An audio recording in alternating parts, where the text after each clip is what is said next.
aujourd'hui nous avons le plaisir de recevoir Martine Brunswig. Martine, bonjour. Bonjour Christophe. Bonjour Martine. Alors Martine, est-ce que tu peux tout d'abord te présenter? Alors je pourrais être une mémé, vu mon âge et l'heure qu'il est, et justement parce que j'avais beaucoup avancé en âge et que je me suis battue longtemps pour la cause des femmes, je pensais que c'était très important de vite être un peu le témoin d'un vécu pendant 22 ans dans les services de l'État, dans les associations, et finalement j'avais beaucoup de choses à dire parce que par rapport à l'égalité, tout n'est pas dit, tout n'est pas fait aujourd'hui. Très bien. Tu peux repréciser quelles étaient tes fonctions? Oui, alors j'ai été déléguée régionale aux droits des femmes et à l'égalité. J'étais à la fois en Corse et en Auvergne, et donc j'appliquais la politique de l'État pour les droits des femmes. Très bien. Alors, donc, tu as écrit un livre qui est consécutif, qui est la poursuite de ton travail et de ton action. Une femme égale un homme, c'était important pour moi. Voilà, ça fait rire et pourtant, c'est bien la réalité et la cause pour laquelle on se bat. Alors, ce qu'il faut se souvenir, c'est qu'au XIXe siècle, les femmes sont invisibles. Les femmes sont invisibles parce qu'elles dépendent du père, puis après elles dépendent du mari.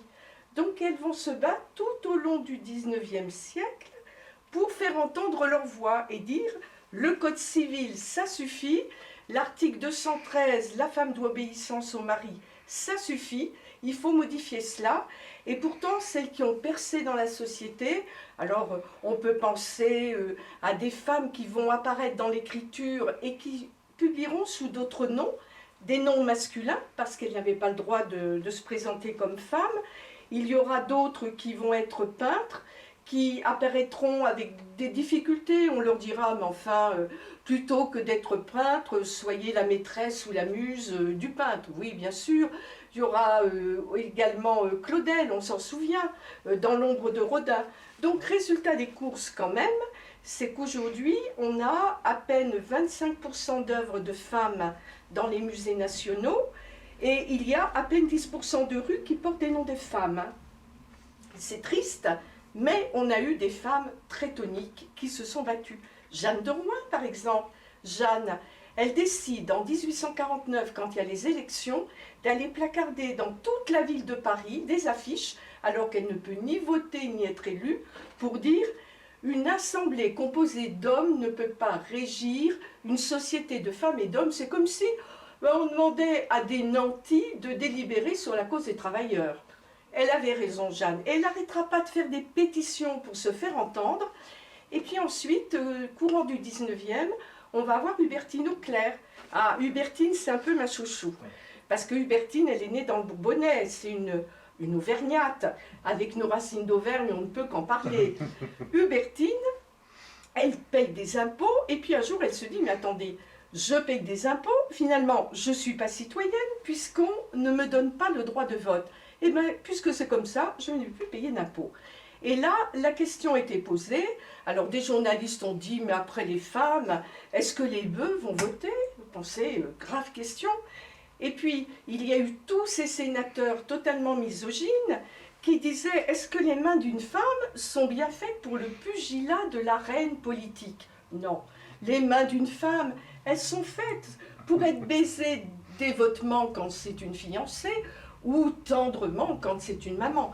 Donc, ras-le-bol de tout ça, et nous allons avoir des femmes pétulantes comme Louise Weiss, qui va un jour prendre une paire de chaussettes avec des myosotis, les tendre à des sénateurs et leur dire « Donnez-nous le droit de vote, vos chaussettes seront quand même raccommodées ». Ah, elle avait rassuré ces messieurs, mais il faudra attendre que 1944 pour que les femmes aient le droit de vote et d'éligibilité. Et encore, l'éligibilité, il faudra un changement de la Constitution pour qu'en fait, on arrive à une espèce de parité après bien des déboires et malgré des luttes, en particulier d'Yvette Roudy et de ses quotas. Donc, là, on est dans le domaine politique, mais dans la vie quotidienne, les filles, tu sais pas, Christophe, eh ben, elles n'avaient pas du tout la même éducation que les garçons. Les filles, elles étaient dans des écoles religieuses, on leur apprenait quoi?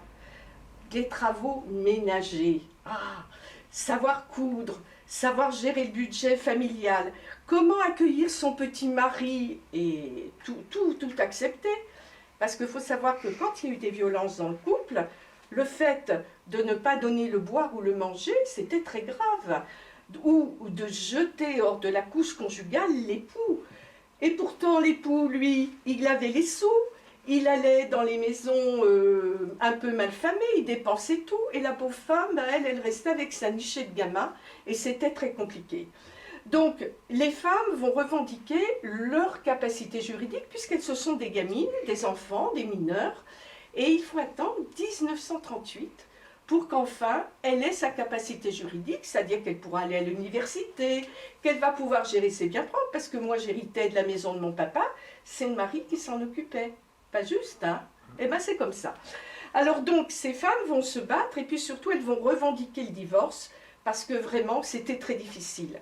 Très difficile parce que, en principe, elles ne pouvaient pas travailler sans l'autorisation du mari. Ce sera en 1965. Et là, imaginez-vous que, bien sûr, dans les champs, il fallait travailler, les pauvres paysannes, mais leur paye était tellement minuscule qu'une grande dame, une écrivaine, Marguerite Durand, va dire « Les femmes ne peuvent pas vivre de leur salaire, elles sont vouées à la prostitution ».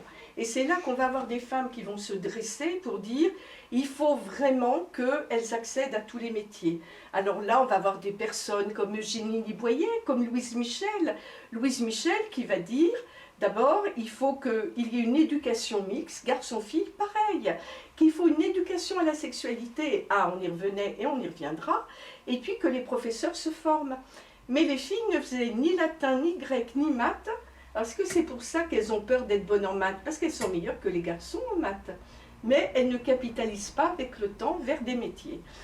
Alors, ces femmes, on aura les premières. Alors, Julie Victoire d'Aubier, 1861, le premier bac. Et le ministre ne veut pas lui remettre son bac, il a honte, il ne veut pas. Il faudra que l'impératrice Eugénie, qui va être saisie, vienne discuter avec l'empereur pour qu'on lui accorde son bac. Et puis elle va écrire quelque chose qui est très intéressant, c'est la femme pauvre, au 19e, parce qu'elle va expliquer par là que tous les métiers que font les femmes, et c'est un peu encore aujourd'hui la question, ce sont des métiers mal payés, très féminisés. Alors les femmes, elles vont aller vers l'éducation des enfants, le ménage, etc. Donc totalement sous-payées. Et puis il y aura les premières, comme Madame Lepelletier, qui voulait être psychiatre. Oui, mais pour faire l'internat, il fallait voter, et les femmes ne votaient pas. Alors, qu'est-ce qui va se passer? Les journaux de femmes, comme La Fronde en particulier, vont prendre leur défense jusqu'à ce qu'elles obtiennent effectivement la possibilité d'être reconnues dans cette société. Et puis, il faudra attendre 1924 pour que les programmes garçons-filles deviennent identiques.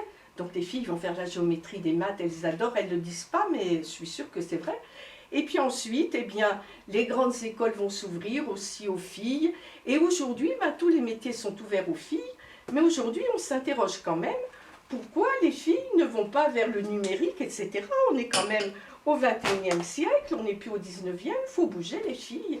Mais non, elles ne comprennent pas et elles ne peuvent pas dire « il y a eu 56 grèves d'hommes pour envoyer les femmes à leur foyer et ne pas travailler ». Mais si les filles aujourd'hui, tout est possible, tous les métiers, il faut en avoir envie, il faut se battre, il faut y aller. Donc, dans tous ces domaines, les droits vont progresser, et puis dans le domaine des droits personnels, la pilule qui va être inventée aux États-Unis. En France, la loi de 1920 disait que prendre la pilule, une contraception, parce qu'on ne parlait pas de pilule, ou pratiquer une interruption de grossesse, c'était un crime extrêmement pénalisé. Et on se souviendra qu'en 1943, eh bien, on va couper la tête à Madame Giraud dans la prison de la Petite Roquette, à titre d'exemple. Et puis il faudra, alors déjà on va avoir une femme qui va commencer à se faire entendre, comme Françoise Giroud, qui va expliquer, quand elle va entendre un groupe de médecins dans les entretiens de Bichat dire « Ah, mais la pilule, ça enlaidit », elle va dire « Mais enfin, est-ce que c'est bien le problème de ces femmes de se poser la question de savoir si ça enlaidit quand elles vont avoir 5, 6, 7, 8, 10 enfants et qu'elles n'en peuvent plus. » Donc oui, il fallait la pilule. Et quand Lucien Neuwirth, qui lui avait reçu des femmes dans ses permanences politiques, des femmes enceintes jusqu'au cou, et qui disait « Et celui-là, qu'est-ce que je fais? Je le mets dans le tiroir ?» parce qu'avant, on pouvait mettre comme berceau dans des tiroirs, évidemment. Elles n'en pouvaient plus, et Lucien Neuwirth va arriver à convaincre le général de Gaulle, et puis également d'autres députés qu'il faut absolument accepter de faire passer la pilule. On va l'appeler aimablement Lulu la pilule.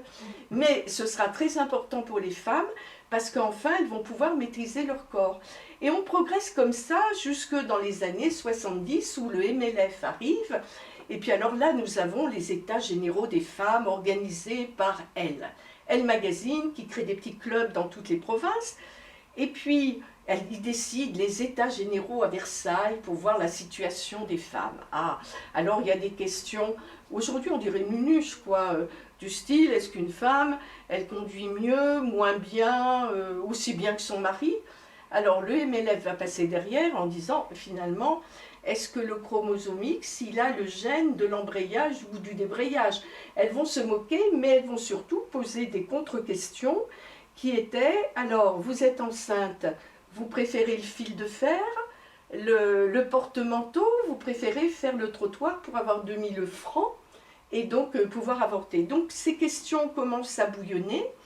Et puis en 1974, donc, le président Valéry Giscard d'Estaing, confronté à une société où les femmes arrivent de plus en plus sur le marché du travail, il y avait déjà un comité de l'emploi féminin depuis 1965, décide d'abord, de féminiser fortement son gouvernement et de créer ce premier secrétariat d'État à la condition féminine, dans lequel je suis rentrée en 1989 et que j'ai quitté en 2012 parce que c'était la retraite qu'il fallait partir. Mais le combat n'était pas pour autant terminé parce que je réservais une petite surprise. Oui, comme on le voit, tu as récupéré ta liberté de parole. Absolument. Ce qui te permet aujourd'hui de... Oui, parce que je pense que si j'avais dit certaines choses à cette époque-là, comme tout fonctionnaire, on a des devoirs de réserve. Et il faut savoir que dans l'administration, soyons cruels, on était contractuel de l'État. Donc tous les 3 ans, on faisait la danse du ventre pour dire qu'on était vraiment les meilleurs et qu'il fallait nous reconduire. Mais tout le monde n'était pas reconduit. Alors comme c'était quelque chose qui nous passionnait, on restait. Puis on essayait de faire des actions intéressantes, on va dire ça comme ça. Voilà. Donc oui, liberté de parole, donc liberté aujourd'hui de faire une analyse, ou en tout cas d'avoir un regard sur ces 45 ans de politique d'État, pour dire que, et je recitais une phrase de Françoise Giroud, elle est totalement d'actualité aujourd'hui, c'est-à-dire c'était conduire les femmes au même niveau que les hommes dans la société, lutter contre les discriminations. Alors oui, on n'a pas avancé sur certains domaines. Alors bien sûr, on a eu Simone Veil avec Giscard, une magnifique figure, une femme très courageuse, qui fait passer la loi sur l'IVG. Et je rappelle pour mémoire que en 2018, le président des gynécologues obstétriciens continuait de dire que l'IVG était un homicide. Alors il s'est fait tacler par la ministre de la Santé, mais ça montre bien comment le corps des femmes a de la peine à rester de leur propre décision et comment on freine leur propre choix d'avoir ou pas un enfant. Et je cite aussi le gouvernement de Rajoy en 2013, quand il décide, alors qu'à une époque on envoyait là les femmes quand il y avait des difficultés pour avorter, décide qu'on arrêtait l'avortement, ou du moins qu'il serait autorisé que pour les femmes violées et qui déposaient plainte. Donc qu'est-ce qui s'est passé? Alors là, les femmes sont très inventives, mais il faut être tonique et attentive à ce qui se passe. Elles ont décidé, en tout cas il y a une artiste, Yolanda Dominguez, ça sonne espagnol, c'est vrai, et qui dira, on considère notre corps comme une marchandise, et on va les déclarer dans les services de la propriété. Alors elles sont allées, plusieurs femmes, dans Bilbao, Séville, etc., et elles ont dit, voilà, je déclare mon corps, il a 2 jambes, 2 bras, un utérus, il fonctionne bien, il sent bon, etc. C'était, je dirais, certes caricatural, mais au moins ça a freiné cette tentative de ce gouvernement de pénaliser sur l'avortement. Donc ce que je veux dire, c'est que tout au long de ces écrits, j'ai cherché à mettre en avant comment ces droits acquis sont sans arrêt remis en cause, notamment l'IVG, la Pologne, n'en parlons pas, puisqu'un député européen a dit que nous étions plus petites, moins intelligentes, etc. Ça me rappelle Proudhon quand il disait que nous avions l'esprit faux, et si on voulait notre émancipation, il faudrait peut-être nous mettre en maison de correction. C'est passionnant. Donc, on était des mammifères voués à la reproduction. Voilà. Ça, on reste dans une philosophie judéo-chrétienne, la reproduction. Et je rappelle que quand Pétain donnera les 3 arguments qu'on avait perdu la guerre, c'était les femmes n'ont pas fait assez d'enfants. Donc, on renvoyait encore à culpabiliser les femmes sur le fait qu'elles ne faisaient pas assez d'enfants. Donc voilà, ça, donc ces droits en recul, ces droits qui n'ont pas avancé. Fin 19e, les revendications des femmes, c'était travail égal, salaire égal, propreté, etc., journée pour la maternité, moins de difficultés dans la journée de travail, etc., s'occuper de l'éducation des enfants. Bon, aujourd'hui, 2020, on en est toujours avec des écarts salariaux qui n'avancent pas. Alors, ce qui est très désagréable, c'est qu'on travaille sur les très grosses entreprises qui, à mon avis, ont quand même les moyens de se payer une responsable égalité, qui pourrait travailler sur la réduction des écarts de salaire, et on laisse les petites entreprises de 50 salariés, où nous sommes là partout, je dirais sans filet et sans véritablement politique pour avancer. Je me suis inquiétée du statut des conjointes, il y a des statuts qui existent, mais pour celle qui travaille dans l'entreprise de son époux, Christophe, quand même. Or ici, à nos racines d'Auvergne, je ne sais pas, mais quand même, la conjointe, c'est le mari qui la déclare. Parce que sans doute, elle n'est pas capable d'aller se déclarer toute seule pour dire « j'opte pour un statut ». C'est ça qui est merveilleux. Moi, je trouve ça, c'est ça, la liberté des femmes, quoi. Donc, sur ce qui est salaire, on n'y est pas. Sur ce qui est orientation, diversification des filles, j'ai expliqué que les filles, elles avaient eu un passé qui ne les a pas poussées à aller vers la géométrie, les maths, etc. Pourtant, elles sont meilleures à l'école. À tous les niveaux, hein, l'école, le lycée, etc. Mais elles ne valorisent pas leur savoir en termes de métier. Donc du coup, dans le numérique par exemple, elles sont 53% sur Internet, mais elles ne vont pas faire un métier dans ce domaine-là, alors qu'il y a des quantités d'emplois qui vont se créer. Et si elles restent sur des métiers peu rémunérés, qui étaient autrefois déféminisés, effectivement, on reste sur les écarts de salaire. Donc, toutes ces problématiques-là, aujourd'hui, ne sont pas réglées, tout comme la contraception. La contraception, à l'époque où Marie-Huot disait on fait la grève des ventres, on était au début du siècle, parce que finalement, il y avait une notion importante aussi pour l'émancipation des femmes, le vêtement. Alors moi, je porte quelque chose d'absolument séducteur, je n'en doute pas. Les femmes, à l'époque, il y a eu le problème du pantalon. Le pantalon, elles revendiquaient de mettre le pantalon, pourquoi? Parce qu'avec leur grande robe, quand il pleuvait, ça absorbait comme un buvard. Quand il y avait eu un incendie à l'Opéra Comique, elles n'ont pas pu se sauver sans pétrant dans leurs toilettes. Et puis, elles estimaient avoir le droit. Alors, on aura George Sand, bien sûr. Et puis, on aura Marie-Rose Altier de Valserres. Alors, celle-là, elle avait fondé la ligne d'affranchissement des femmes. Et elle avait décidé que c'était à la pointe de l'épée aussi qu'on défendait les droits des femmes. Alors, elle est rentrée, on va dire, comme on dit aujourd'hui, dans le gras de quelques, on va dire, quelques écrivaines pour leur dire mais n'envoyez pas votre copain partir en duel, allez-y. Et c'est elle, quand elle va entendre qu'une américaine va lui dire oh, les françaises elles sont pas bonnes en médecine, elle va dire ma cocotte à Waterloo, et elles se sont battues à l'épée. Et ce qui est intéressant, c'est que les hommes pouvaient rentrer dans cette ligue d'affranchissement des femmes, mais ils devaient payer un peu plus en termes de cotisation parce qu'ils avaient davantage d'argent que les femmes, les filles. Alors tu vois Christophe, il y avait quand même du bon sens, même si nous étions encore au 19e siècle, et là on a de sacrés numéros et des femmes véritablement qui se sont battues pour se faire entendre. Et ça c'est génial, et je dis que ce livre est extraordinaire parce qu'il met en avant des femmes oubliées, et c'est important d'en parler. Donc les femmes oubliées, moi quand j'en parle, je fais ça, les femmes oubliées. Mais aujourd'hui, on est libre et on peut en parler. Donc je parle de Que d'histoire pour un anniversaire. Voilà Christophe, et merci de ton accueil. Merci à toi Martine. On va montrer l'ouvrage Que d'histoire pour un anniversaire. paru aux éditions Baudelaire, l'année dernière, avec des illustrations. De Philippe Laumont, qui est un directeur dans une association qui est l'Espace Info Jeunes dont je m'occupais, et qui est un féministe convaincu et qui n'a pas pu s'empêcher de me faire un peu râler avec des petits dessins rigolos. Et quand la femme est asservie, c'est un gros toutou qu'amène au pied du monsieur, la dame. Et ça rappelle ce que je dirais le Charivari ou Daumier, quand il étendait ses pieds, l'homme étendait ses bottes, ah, tu n'en as pas. Et il disait aux mères de l'humanité, aux reines de l'humanité, retire mes bottes. Ôte mes bottes. Donc je trouve ça merveilleux. On était les bas bleus quand on écrivait au 19e siècle parce qu'on ne croyait pas. Voilà, on faisait les petits vers, les petits écrits, les petits romans, mais on n'était pas capable d'écrire.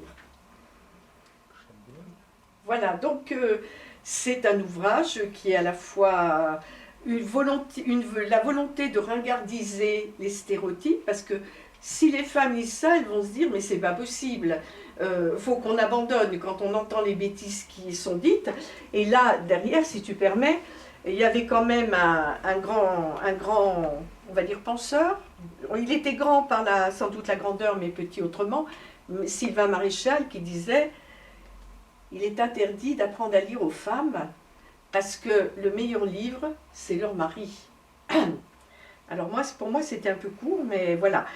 La raison veut que les maris soient les seuls livres de leurs femmes et faire de la bicyclette. L'émancipation, donc le pantalon, on retire le corset, Poiret invente, je dirais, le vêtement, la taille sous la poitrine, donc ça va simplifier de ce corset, la guêpe, le tatété, la culbute, enfin toutes les bêtises du genre.